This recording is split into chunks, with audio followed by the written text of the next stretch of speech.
What's going on, everybody? Andy Herman here with another immediate breakdown of Evan Williams, your newest Green Bay Packer, safety from Oregon, taken in the fourth round. Green Bay traded up to get him.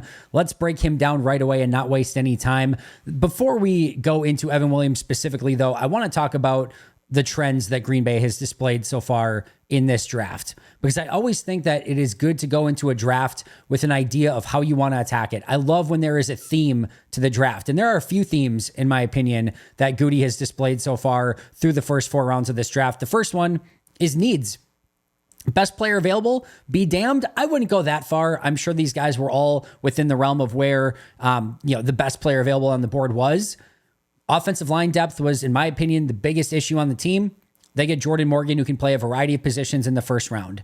How about linebacker? Major issue, right? They needed depth. They needed another starter. They get Edgerrin Cooper. They get Hopper in the third round, and they very much attack that linebacker need in day two of the draft.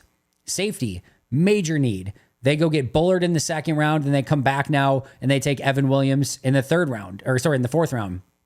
Running back. We knew that they needed another playmaker at the position for if and when Josh Jacobs couldn't be on the field, whether that's injury or just needing somebody to take his spot. And they go out and they get Marshawn Lloyd, who fills that need. They went need heavy on these first four rounds of the draft, and understandably so.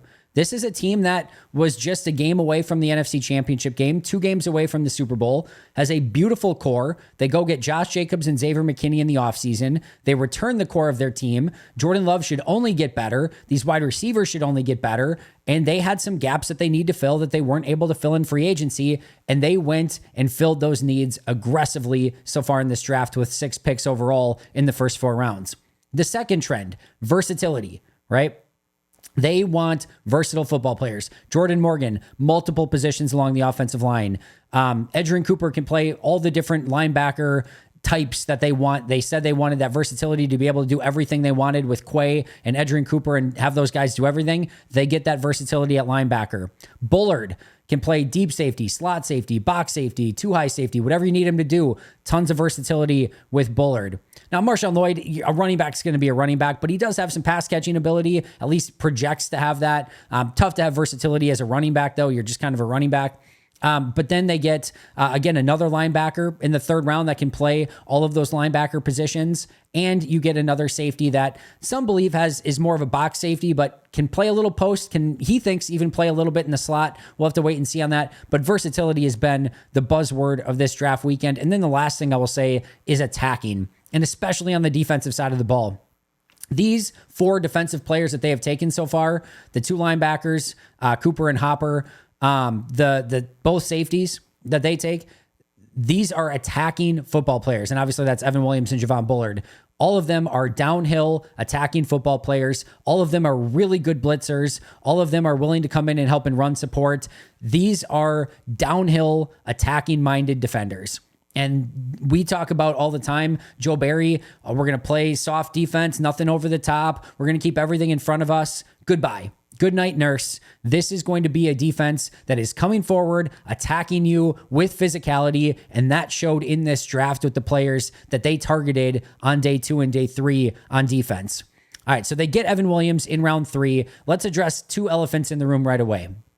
The Packers moved up in the draft. They traded up in round 4 to go get Evan Williams with a player like Jaden Hicks still on the board. I know a lot of people really like Jaden Hicks. I love Jaden Hicks in this draft. I would have had no issue if with that first, second round pick, the Packers took Jaden Hicks. So in round 4, and clearly the NFL viewed him different, right? The NFL viewed him different than Daniel Jeremiah did, than I did, than any other draft pundit who had him very high. I think, I want to say Dane Brugler had him very high as well. The NFL didn't. Chiefs got him later in round 4.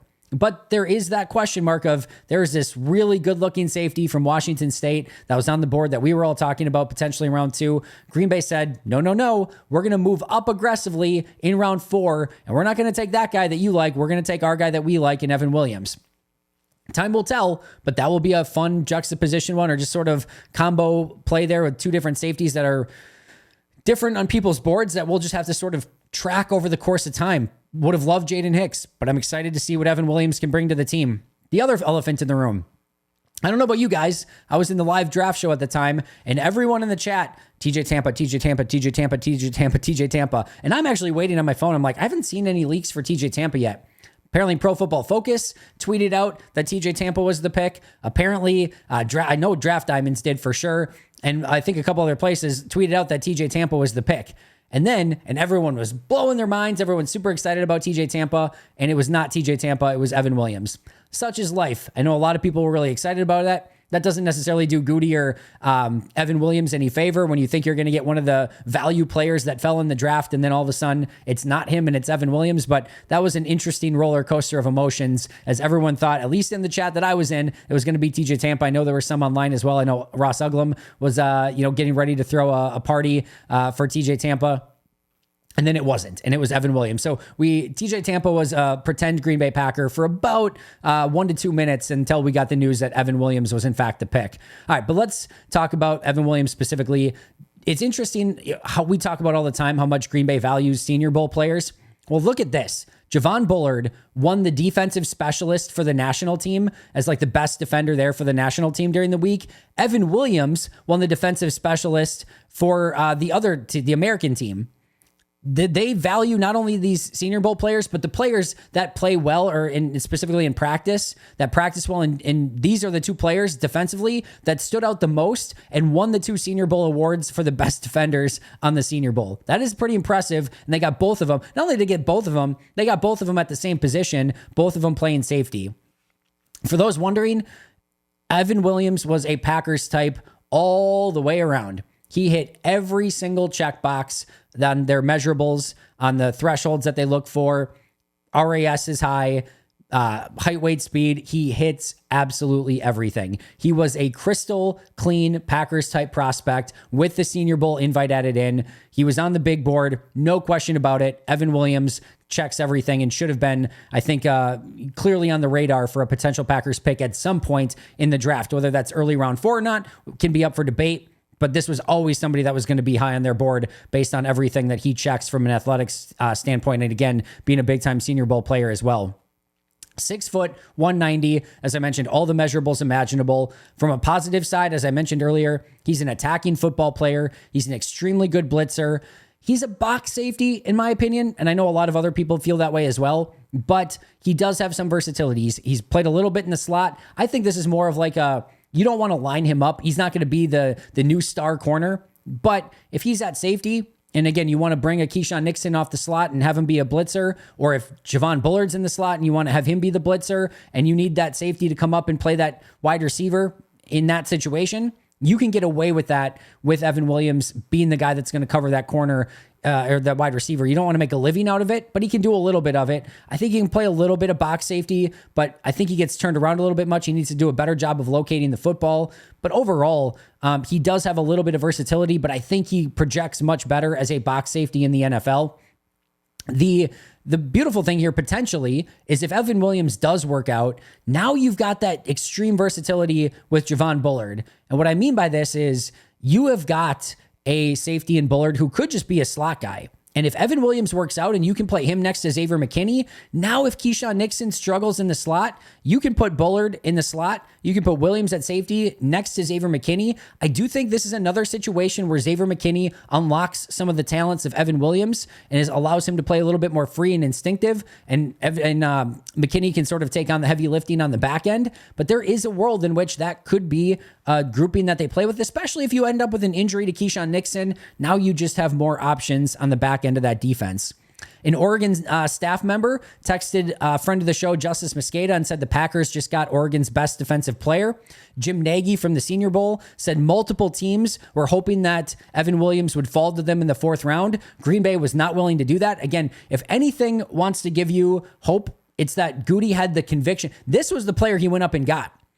We talked about Cooper DeJean. We talked about other players, Terrion Arnold, some of the other players that fell in the draft that maybe Goody could go up and trade for aggressively. He stayed put. he traded down. This is the one player that he went up and traded up for in Evan Williams. So that should tell you this is a player that they really liked and really thought was going to fit within Jeff Hafley's defense. And then the big thing here too, special teamer, 466 special team snaps, a gunner, blocked extra point, blocked punt. He's all over the place. And this is going to be a huge core player within Rich Bisaccia's special teams. And I'll say this one more time, and I said it yesterday as well. When you look at what Green Bay did in this draft and what you want to be able to accomplish on special teams, if at some point you want this special teams to be able to be a middle of the pack or at least or maybe even better special teams unit, you've got to get some guys that can be those difference makers on special teams. And I think Hopper and Williams have the ability to be those guys and be core special teamers for the length of their time in Green Bay. And while that's not the sexiest thing in the world, there's a lot of value in that. And that is hopefully going to take another step in transforming the special teams into a unit that isn't just the laughable bottom half of the league or bottom quarter, third, bottom five of the league special teams, but a special teams that can actually be competent. And with the new kick return rules, those things are going to be very important. The downside here for Evan Williams, his tape, at least I watched a few games already, it left you wanting a little bit more. I don't think there's a ton of upside here, meaning I think the ceiling is probably just good safety, which that's not a bad thing. If you get a good safety out of it, you will take a good safety. Think Morgan Burnett type upside, where Morgan Burnett was never going to be a Pro Bowler, was never going to be a Hall of Famer, but guess he's a good safety. I think that's sort of your upside here for Evan Williams is that type of player. A lot of missed tackles. He would try to, like, with that attacking style, he would try to level people, kind of lead with his shoulder, lower his head. Wrap up, my man. Wrap up. Make sure you get those guys to the ground. Even a couple times where he made the tackle, the running back got a few extra yards on the play because he didn't wrap up and bring that player to the ground aggressively. So that's going to be something he has to work on. He lacks playmaking ability. He showed it on special teams with a couple of those big plays, but on defense, interceptions, pass breakups really avoided him. And he struggles in space, whether it's the deep half of the field where he's got to locate the ball and go make a play, whether it's one-on-one against wide receivers in space where they have two-way goes. He definitely struggles in space as well. And that's going to be something that you have to be careful, which is why he projects more as that box safety. And if you use him in that way, I do think it limits some of those downsides that Evan Williams has on his tape. What Green Bay gets with this pick, depth at safety with a potential starting caliber player down the road. This is a fourth round pick. This is somebody that they do want to come in and have compete right away. We'll see if he can get in that conversation at safety, which would give you that versatility potentially with Bullard in the slot. I personally believe that Xavier McKinney and Bullard are going to be your safeties. And then Evan Williams is probably competing with Anthony Johnson Jr. as the first guy up off the bench and gives you a little bit of depth there. Special teams player immediately. Him and Hopper should be able to wreak some havoc on special teams. He's an attacking football player, good blitzer, projects as a box safety. Again, it does potentially give you that versatility to put Evan Williams at box safety, McKinney in the post, and then Bullard in the slot. And versatility once again, and just options of what Green Bay can do now that they have a couple more safeties on the roster. Jaden Hicks, Malik Mustafa, TJ Tampa, there were some very good players on the board. And Green Bay decided not to go in that direction. They decided to take Evan Williams. That'll be worth tracking. There's a couple, interchangeable ones here. They went with Hopper in the third round over Cedric Gray, a player a lot of people liked. They went with Williams in the fourth round over somebody like Jaden Hicks. Those will be fun things to look back at over time. Did Goody get it right? We will see. Did the consensus get it right? And Hicks and, Gray should have gone way higher and should have been the picks for Green Bay. We will see. But that's sort of the fun aspect of this draft is you don't know which way it's going to go. It's an inexact science. I'm excited to break down this player in great detail when we do the deep dives later, this week and next week. But right now I'm intrigued. And same for Hopper. I'm intrigued by these players. I want to dig into the tape more and let's see what it says. And when we get to those super deep dives, we will break it down and go through all the positives and all the negatives. I do think there's a lot of positives here from a special teams standpoint, especially with him and Hopper and being able to come in and I think be difference makers on the special teams from day one.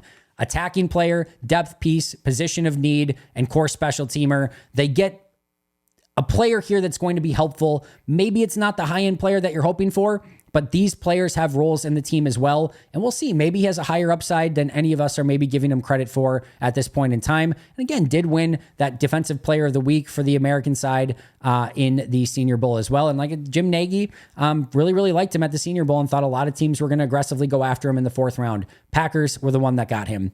All right, guys, that does it for me for now. I'll be back after the Packers' 5th round picks. We will see who they come up with. I'll see you guys soon, but until next time, and as always, go Pack Go.